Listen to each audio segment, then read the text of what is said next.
L'impunité, est-ce que c'est une injustice divine? Alors l'impunité, disons-le tout de suite, sans tourner autour du pot, elle n'existe pas. Personne n'échappera à la colère de Dieu s'il ne se repent pas. Commençons notre démonstration par lire d'abord Ecclésiaste, dernier chapitre, c'est-à-dire chapitre 12, à partir du verset 1. On va lire dans la version Martin de 1744. Jeune homme, réjouis-toi dans ton jeune âge, et que ton cœur te rende gai, c'est-à-dire joyeux, au jour de ta jeunesse, et marche comme ton cœur te mène, et selon le regard de tes yeux. Mais sache que pour toutes ces choses, Dieu t'amènera en jugement. Ôte le chagrin de ton cœur, et éloigne de toi le mal, car le jeune âge et l'adolescence ne sont que vanité. Mais souviens-toi de ton Créateur au jour de ta jeunesse, avant que les jours mauvais viennent, avant qu'arrivent les années dont tu diras « je n'y prends point plaisir », avant que le soleil, la lune, la lumière et les étoiles s'obscurcissent, et que les nuées viennent l'une sur l'autre après la pluie. Lorsque les gardes de la maison trembleront, et que les hommes forts se courberont, et que celles qui meulent cesseront, parce qu'elles auront été diminuées, et que celles qui regardent par les fenêtres seront obscurcies, et quand les deux battants de la porte seront fermés sur la rue, avec abaissement du son de la meule, quand on se lèvera à la voix de l'oiseau, et que toutes les chanteuses seront abaissées, quand aussi l'on craindra ce qui est haut, et qu'on tremblera en allant, que l'amandier fleurira, et que les cigales se rendront pesantes, et que l'appétit s'en ira. Et quand on fera le tour par les rues en menant deuil. Et là, je termine le chapitre directement. Le but de tout le discours, c'est crains Dieu et garde ses commandements, car c'est là le tout de l'homme, parce que Dieu amènera toute œuvre en jugement, touchant tout ce qui est caché, soit bien, soit mal. Alors c'est un passage très dur et qui apparaît, à première vue même, presque injuste. Mais ce passage est tellement réaliste. Salomon, le rédacteur, c'est le rédacteur de l'Ecclésiaste, il prévient ici la jeunesse et l'adolescence, qu'elles ne sont que prétention et orgueil, et qu'il est bon de marcher selon l'intuition de son cœur, mais attention, mais de faire attention à son comportement, car ce qu'un jeune fera aura des conséquences sur sa vie future, tout ce qu'il fera sera porté en jugement. Ecclésiaste 12.1, nous l'avons lu, mais sache que pour toutes ces choses, Dieu t'amènera en jugement. C'est-à-dire, que ces jours de joie et d'insouciance passeront, et que le moment viendra où des jours difficiles arriveront, où la tristesse l'accablera, et où il n'aura plus d'appétit. C'est-à-dire que ce jeune, cet adolescent, sera déprimé et sans envie de vivre. Un jour, on sera en haut, et puis l'autre, on sera tout en bas. Et à ce moment-là, ce souvenir qu'un Dieu existe sera salutaire. C'est pourquoi, nous dit Salomon, il est bon, dès sa jeunesse, de se confier en Dieu et de garder son cœur loin, loin du mal. Donc, laisser croire ou faire croire à un jeune adolescent qu'en naissant dans une famille privilégiée et en habitant sur un certain côté de la planète, ses jours à venir seront aussi doux et agréables que ceux qu'il connaît dans sa jeunesse, ce n'est pas lui rendre service, loin de là, car il aura, comme tout le monde, des comptes à rendre. Dans certaines familles, on protège, on surprotège même les jeunes en leur montrant qu'ils auront l'héritage de leurs aînés, et si la crise arrive, qu'elle arrive subitement comme la tempête, ils n'auront pas, eux, à craindre la pénurie ni le chômage. C'est une erreur que d'agir de la sorte. Il n'existe pas une fatalité liée à la classe sociale ou à la couleur de peau. C'est vrai qu'il existe un certain déterminisme, mais attention, la roue tourne, et elle tourne aussi pour les plus à l'aise socialement. La crise de 1929, l'extraordinaire krach boursier, a amené 11 grands spéculateurs à se donner la mort. 11. J'insiste sur ces chiffres, 11. Le taux de mortalité dans le monde, résultant de suicides et d'homicides, a augmenté de 22%, respectivement de 2007 à 2009, surtout parmi les hommes, à cause de la grande crise américaine des subprimes. En 2008, 22%, chiffre 22. En 2014, la presse internationale a recensé sur l'année 44 grands banquiers, là aussi j'insiste sur le chiffre 44, qui se sont suicidés allant du simple directeur d'antenne jusqu'au gros bonnet, ruinés à la suite des faillites ou acculés par les scandales financiers. Alors tous ces chiffres que je vous ai donnés, eh bien il faut noter la récurrence qu'ils ont. Tous ces chiffres, 11, 22, 33, 44, ils ont un sens fort. Ils apparaissent dans les crises, dans les conflits, les catastrophes. Ce sont tous des multiples de 11. Ce sont des chiffres doubles. Alors j'avais déjà parlé du chiffre 11 lors d'un message précédent, 11h11. Et 11, j'avais dit que c'était le chiffre du jugement. C'est celui de la moisson. C'est-à-dire que ce chiffre montre la part qui est brûlée en comparaison à celle qui est stockée dans les greniers. Alors nous devons réfléchir sur le chiffre double. Pas pour tomber dans la numérologie ou la gématrie, parce que si on tombe dans ces études-là, ça pousse à la folie. On ne peut plus penser autrement que par les chiffres, mais parce que ces chiffres montrent une comparaison.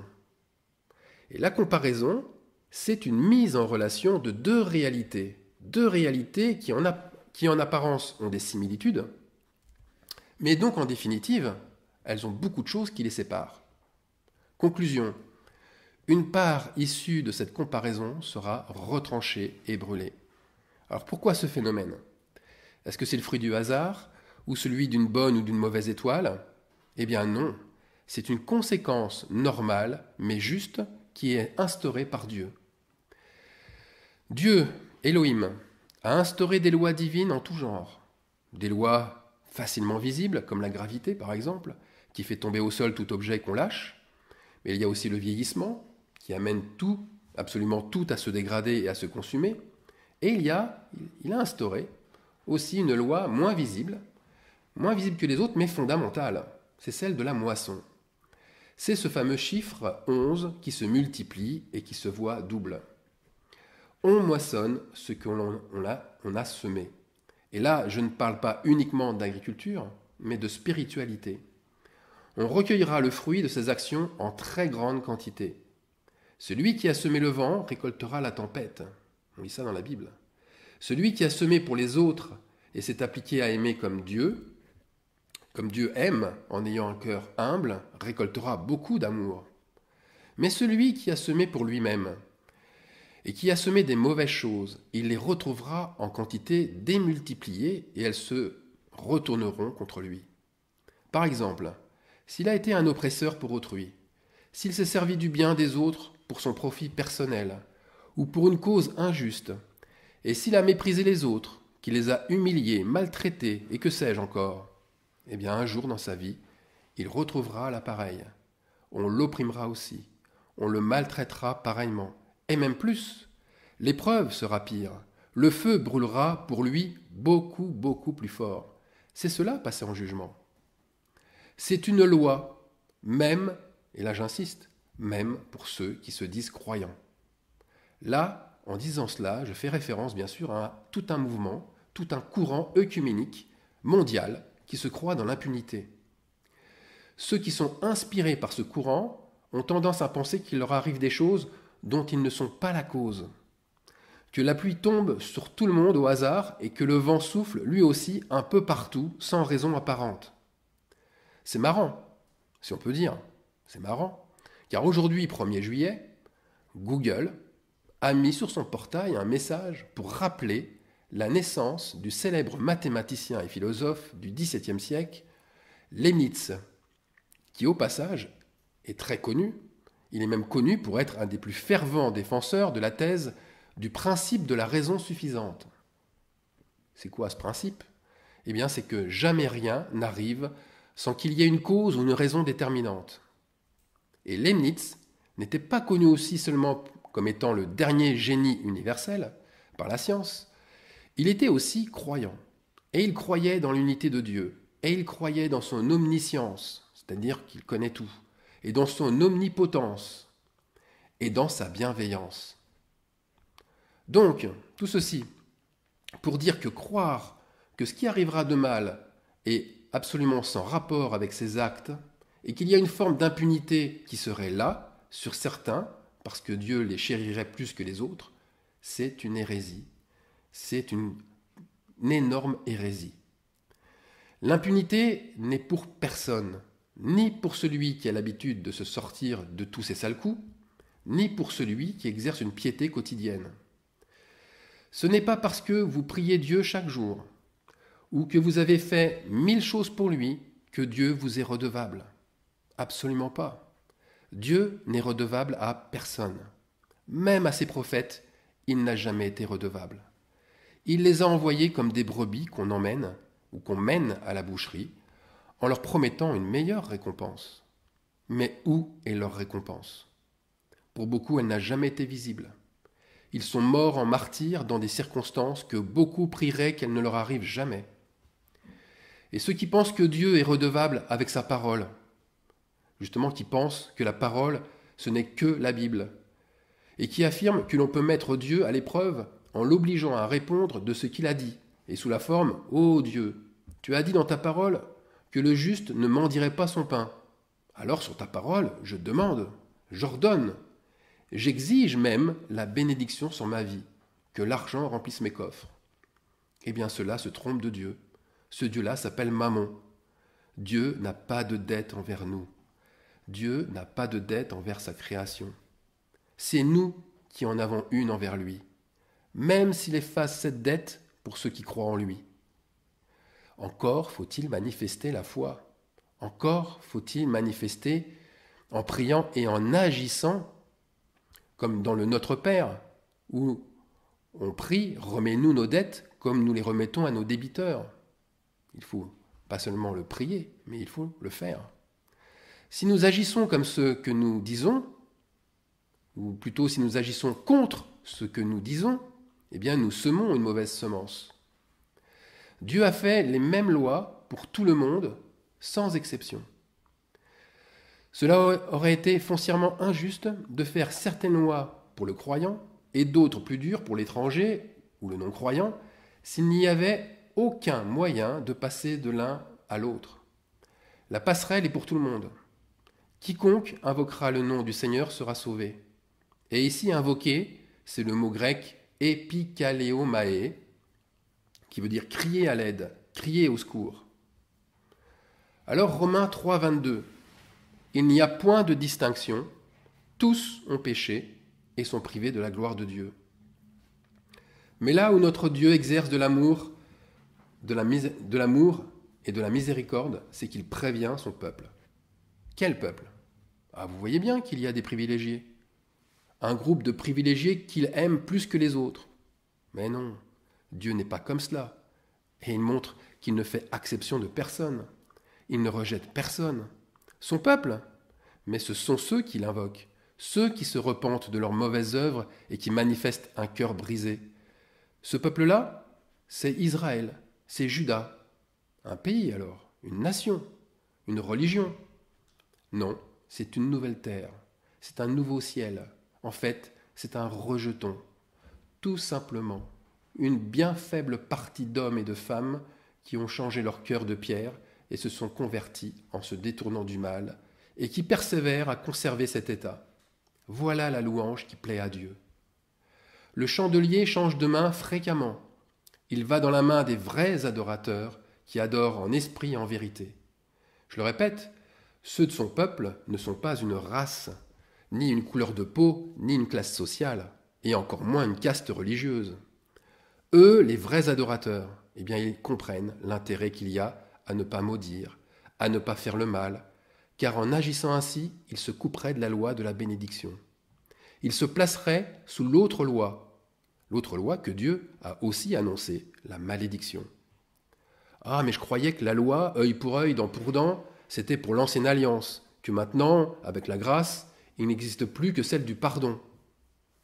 Croire aussi simplement, c'est être encore au lait de la parole, pas à la nourriture solide. Jésus n'a-t-il pas dit à Pierre, qui prenait une arme pour couper l'oreille d'un garde, un garde qui venait l'arrêter, que celui qui tuera par l'épée périra par l'épée? La loi du talion, celle de œil pour œil, dent pour dent, existe pour ceux qui ne se placent pas justement sous la grâce. Et c'est la plus grande majorité des gens. La porte de la grâce est étroite, et peu la franchissent, car beaucoup oublient que le temps difficile est pour le juste comme pour l'impie. Et bien peu se voient du mauvais côté. Qui, au contraire, ne se place pas du bon côté, pensant être justifié malgré quelques incartades, malgré quelques écarts par-ci, par-là? Alors, on va lire Naoum 1, verset 12. Ainsi parle Yahvé. Qu'ils soient intacts et ainsi nombreux, ils seront retranchés. D'autres versions, ils seront moissonnés. Ils ne seront plus, c'est-à-dire qu'ils disparaîtront. Et si je t'ai affligé, je ne t'affligerai plus. Alors, s'il y a autant de monde qui doivent être punis, mais qui sera sauvé? Si tous doivent passer en jugement, c'est qu'il n'y a plus de racheté. Comme le souligne l'apôtre Pierre, et si le juste se sauve avec peine, que deviendront l'impie et le pécheur? Eh bien là aussi, la question montre des croyants qui n'en sont encore qu'au lait, qu'à une nourriture de bébé. Car c'est pour le salut que Dieu a instauré la punition et de surcroît qu'il a instauré la malédiction. Sans la malédiction, sans les jours de détresse, mais qui se tournerait vers lui? Qui briserait ses idoles? Qui s'éloignerait du mal? Et qui s'abaisserait pour se repentir? Alors oui, mais il y a une autre question. Pourquoi voit-on des gens agir mal, profiter toute leur vie de leurs mauvaises actions, jouir des plaisirs les plus intenses, puis, comme nous autres, qui sont quand même beaucoup moins bien lotis qu'eux, mourir? N'y a-t-il pas là une forme élevée d'injustice? Eh bien, c'est dans ce sens d'ailleurs que priait Job dans sa souffrance. On lit ça à Job 21, versets 7 à 14. Pourquoi les méchants vivent-ils? Pourquoi les voit-on vieillir et accroître leur force? Leur postérité s'affermit avec eux, et en leur présence, leurs rejetons prospèrent sous leurs yeux. Dans leur maison règne la paix, sans mélange de crainte. La verge de Dieu ne vient pas les frapper. Leurs taureaux sont vigoureux et féconds, leurs génisses conçoivent et n'avortent point. Ils laissent courir leurs enfants comme des brebis, et les enfants prennent leurs ébats. Ils chantent au son du tambourin et de la harpe. Ils se réjouissent au son du chalumeau. Ils passent leurs jours dans le bonheur, et ils descendent en un instant au séjour des morts. Ils disaient pourtant à Dieu, « Retire-toi de nous, nous ne voulons pas connaître tes voies. » Alors, est-ce vrai? Job a-t-il raison? Cette impunité-là, est-ce cela la justice de Dieu? La réponse est affirmative. Oui, c'est la justice de Dieu. Oui, car il faut tenir compte d'autres choses. De quoi, par exemple? Eh bien, encore, d'Hébreux 9.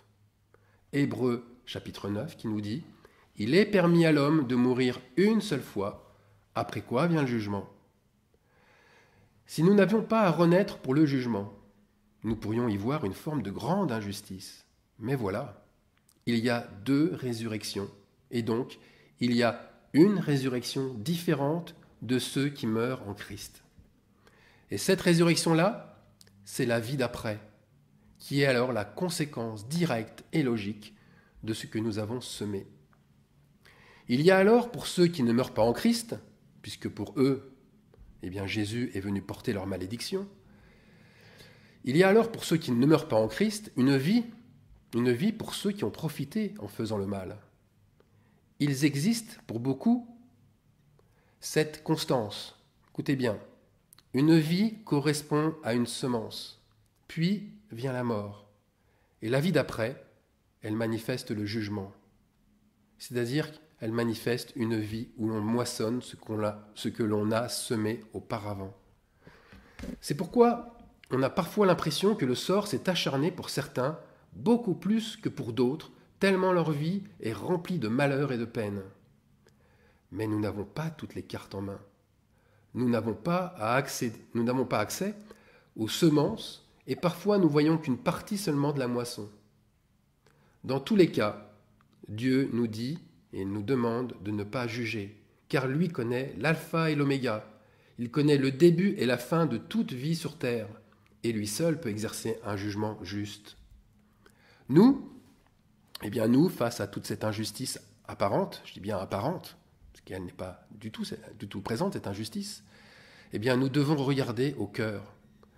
Et par conséquent, nous devons exercer la miséricorde, l'aumône envers tous, sans exception, et sans se dire « Ah, ça c'est bien fait, il n'a que ce qu'il mérite », ou alors « Ah, mais ça c'est injuste, toute cette misère sur lui ». Non, Dieu a son plan. Et son plan, c'est que tous parviennent au salut un jour ou l'autre, un siècle ou l'autre, une vie ou l'autre. Alors, plagions Paul, qui écrivait aux Galates, et qui disait « Ne nous lassons pas de faire le bien, car nous moissonnerons au temps convenable, si nous ne nous relâchons pas.